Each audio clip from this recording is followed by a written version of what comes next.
Today I'm making our family's favorite apple crisp with warm cinnamon sugar apples and a delicious streusel on top. Let's make it.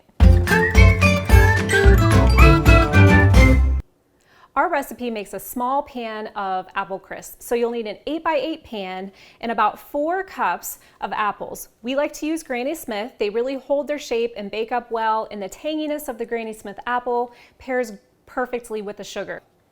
You'll want to peel, core, and slice the apples. So we have our handy little tool here that does that for us.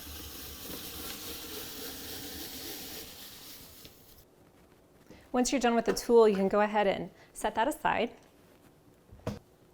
We always end up with just a little bit of apple peel left on the apple. You can totally just use that, but I usually just take those off so that I don't have any peel in the apple crisp.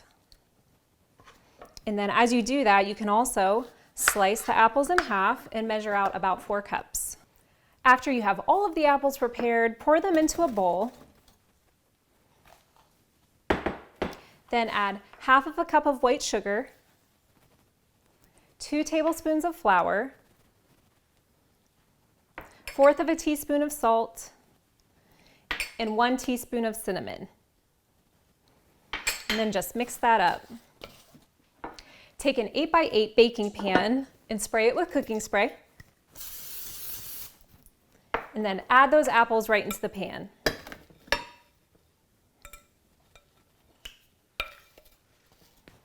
I like to flatten the apples and try to have them as even in there as possible. Then mix the streusel. You can use the same exact bowl that you mixed the apples in. It doesn't matter at all.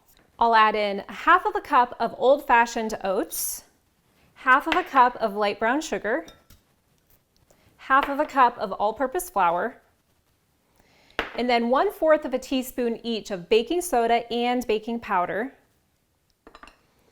and then 1/4 of a cup of cold butter, and this butter is cubed. And then I'll use a pastry cutter and just cut this together until you have coarse crumbs.